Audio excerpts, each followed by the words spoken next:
Tahukah anda apakah itu transpirasi? Dan di bahagian manakah yang merupakan organ utama tempat berlakunya transpirasi? Untuk tahu lebih lanjut, jom kita tonton intro dulu. Lepas tu saya akan explain selanjutnya. Assalamualaikum warahmatullahi wabarakatuh. Saya Cikgu Fazli Biosensei. Jangan lupa subscribe channel saya.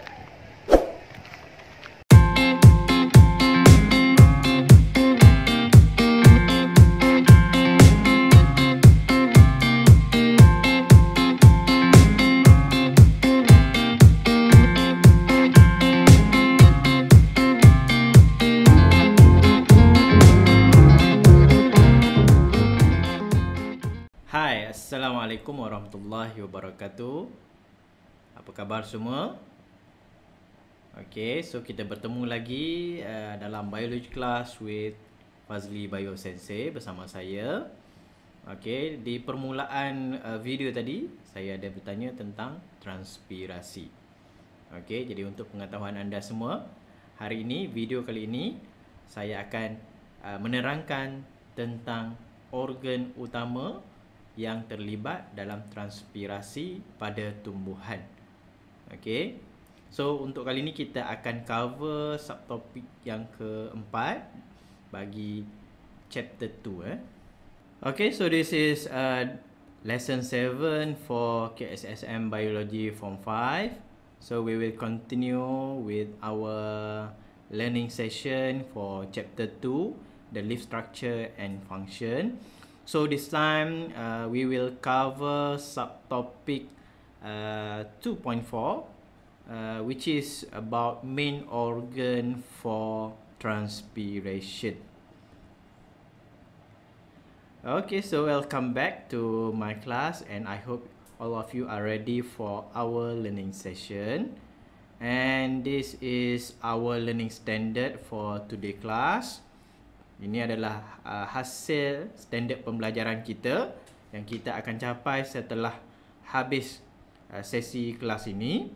Okay, di mana we have 3 learning outcomes. Okay, the first one is to justify the necessity of transpiration in plants. Okay, menjustifikasikan kepentingan transpirasi dalam tumbuhan. Why the transpiration is very necessary occurs in plant. Okay, number 2, to describe environmental factors that affect the rate of transpiration. Okay, there are 4 factors that can affect the rate of transpiration.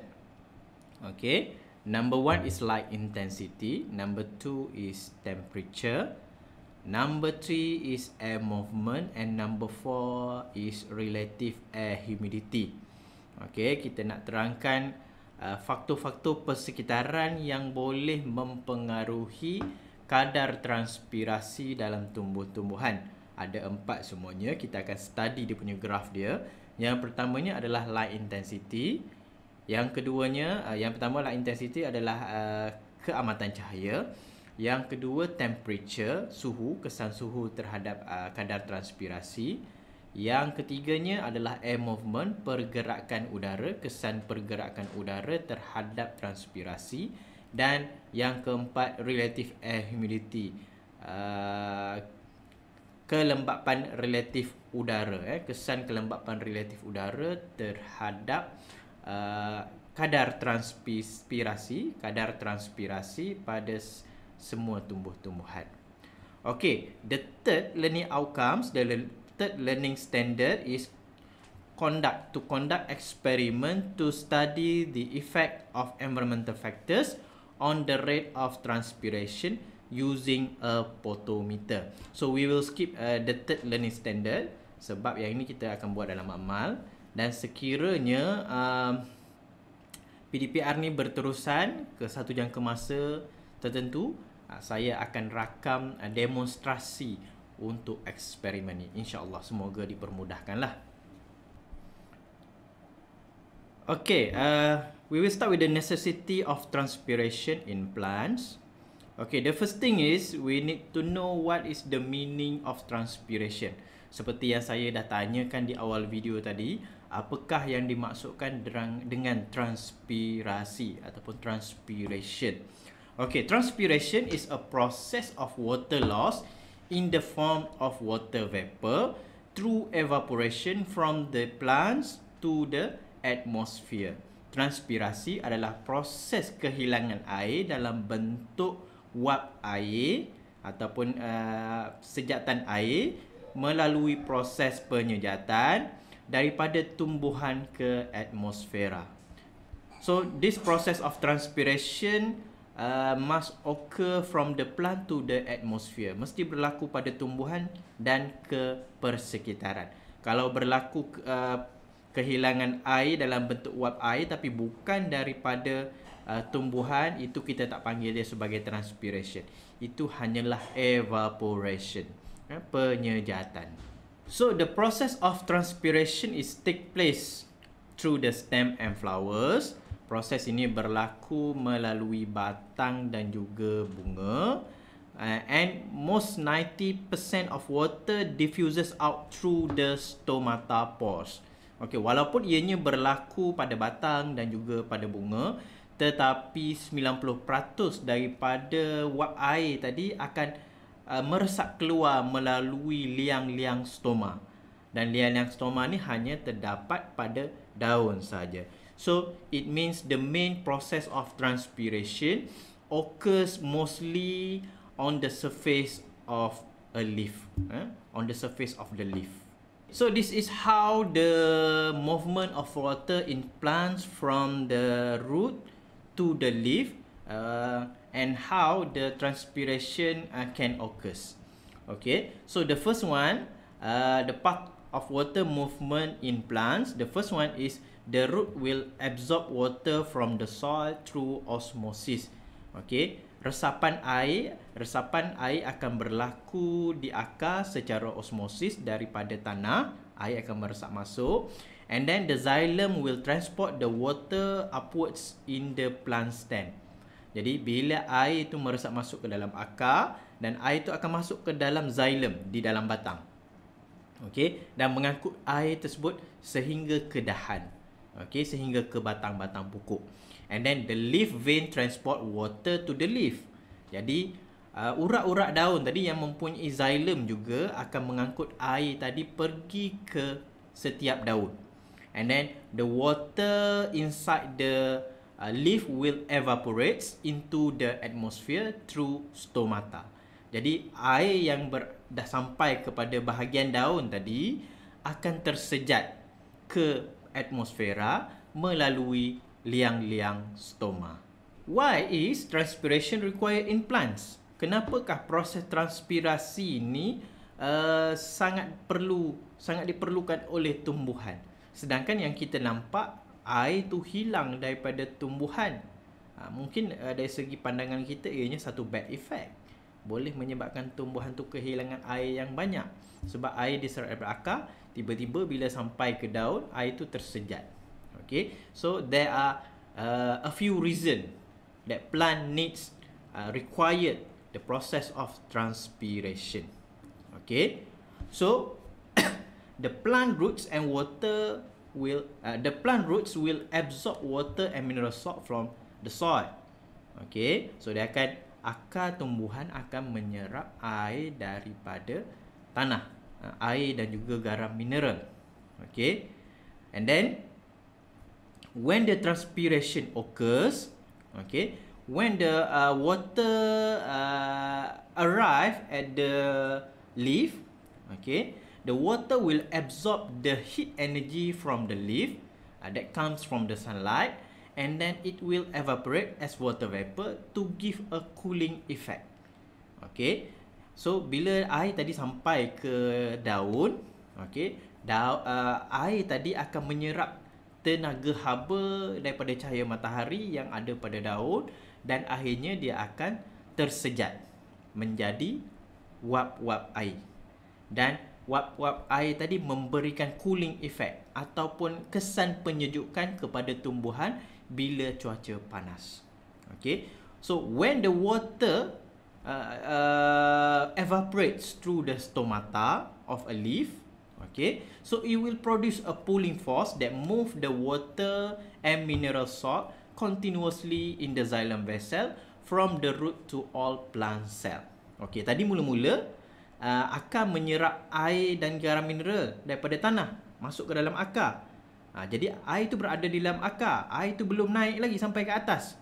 So bila berlaku transpirasi, okay, air yang ada di dalam daun bertukar menjadi uap dan keluar daripada liang stomata, okay, liang stoma. Jadi bila air keluar tu dia menghasilkan pulling force. Dia menghasilkan daya tarikan kepada air yang menarik air daripada akar tadi naik ke atas. Air dan juga garam mineral naik ke atas melalui xylem vessel, melalui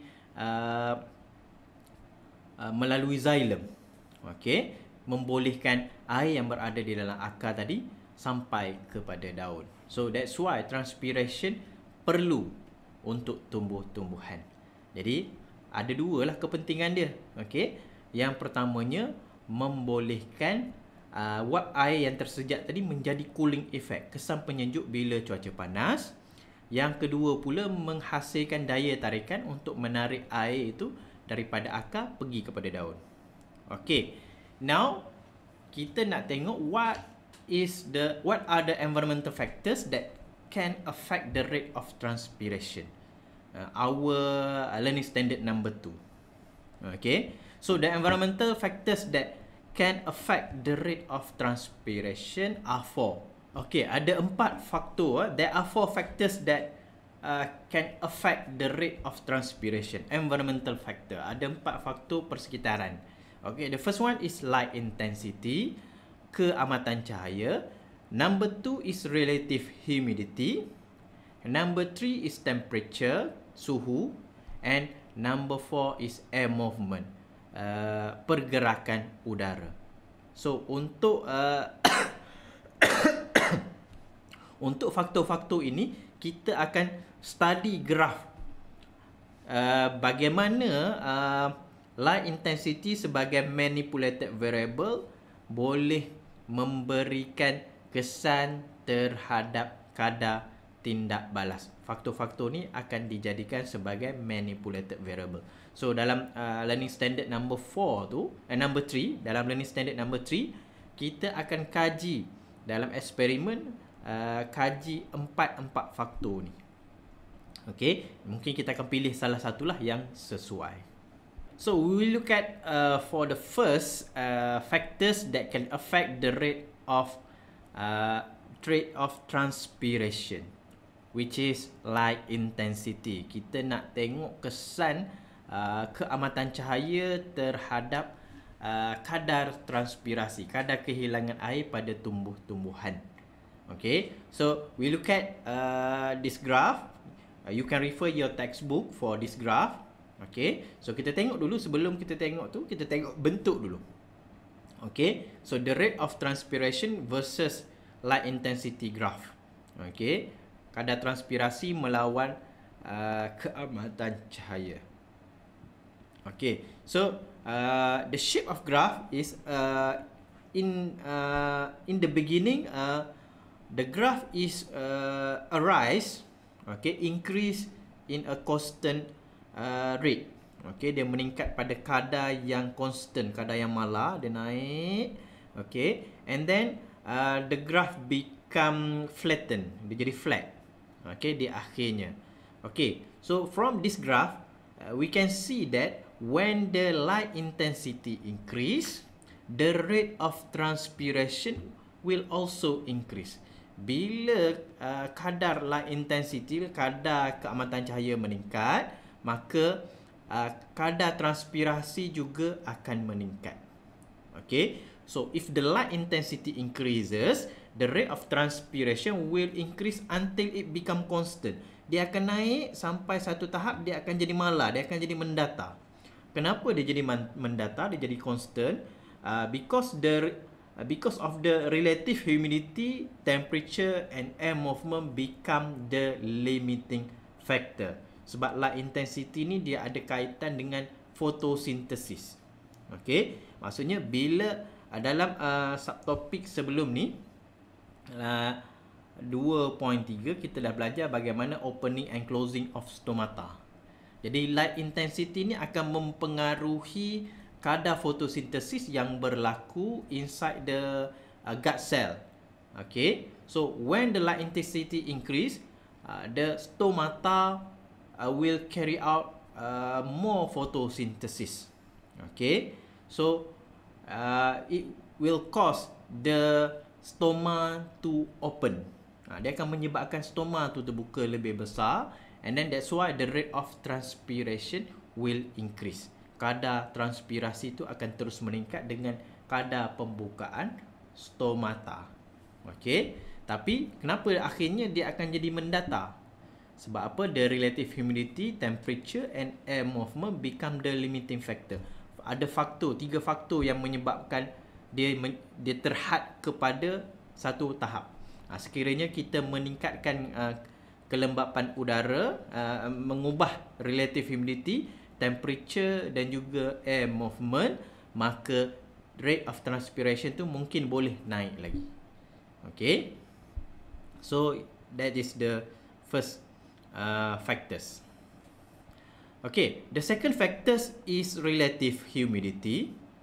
Okay, the graph of relative humidity is different with the graph of light intensity. Dia terbalik. Okay, so with the graph in this video, we can see that when the relative humidity, air humidity is increased, the rate of transpiration will decrease. Okay, apabila kelembapan udara bertambah, maka kadar transpirasi akan berkurangan.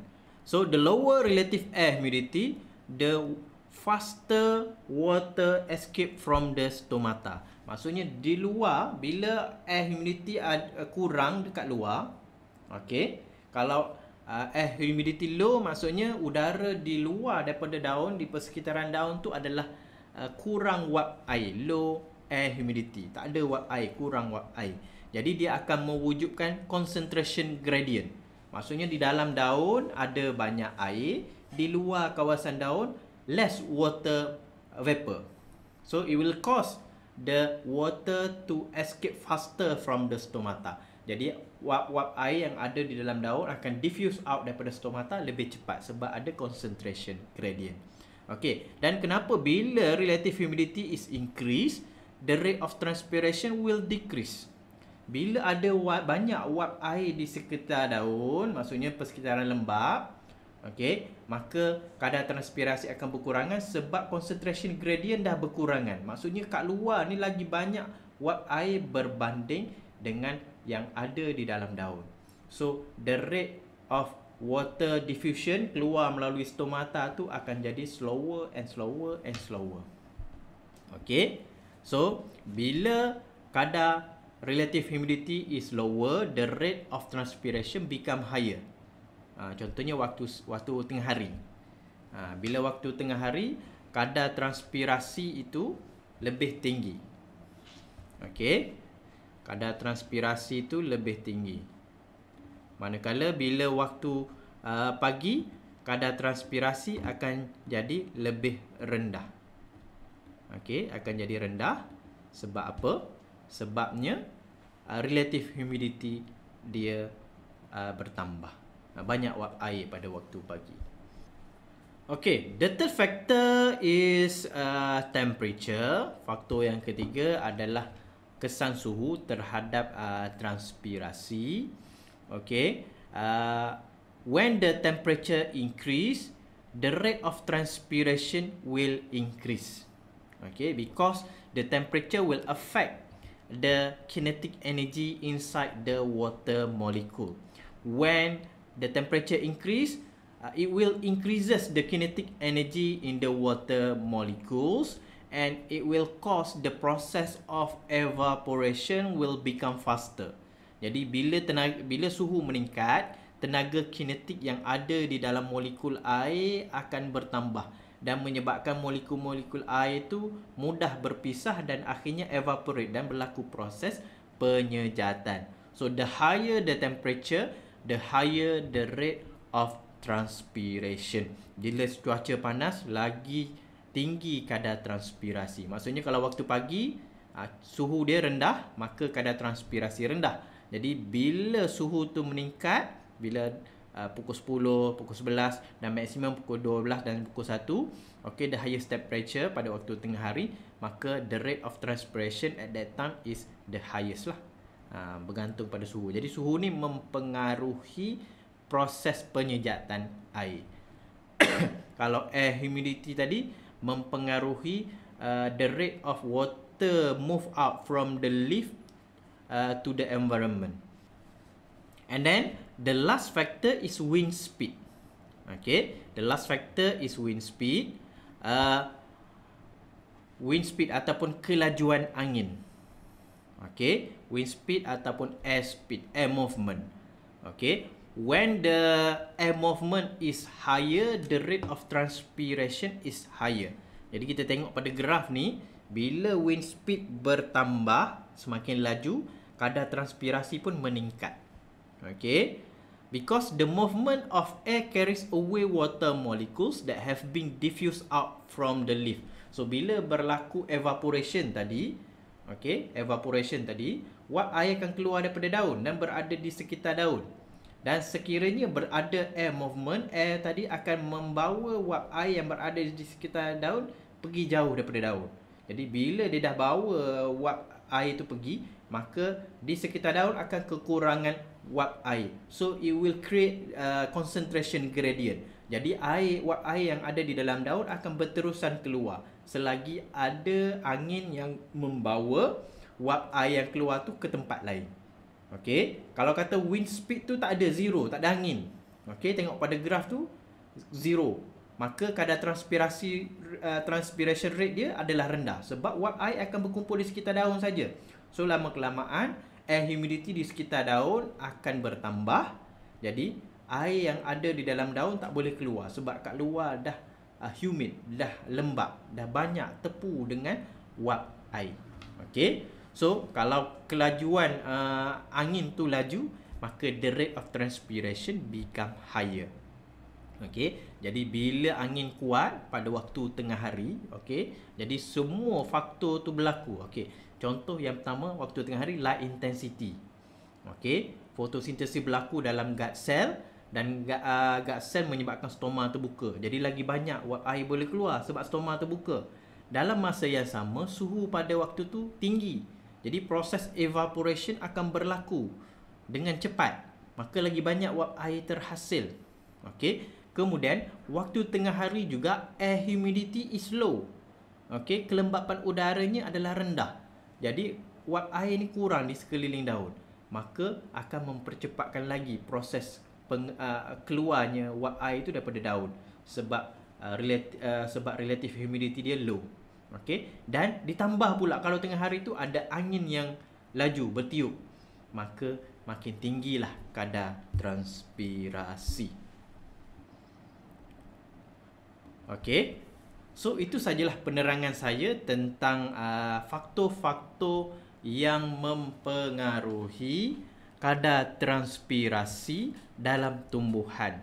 I hope you will understand my explanation tentang about the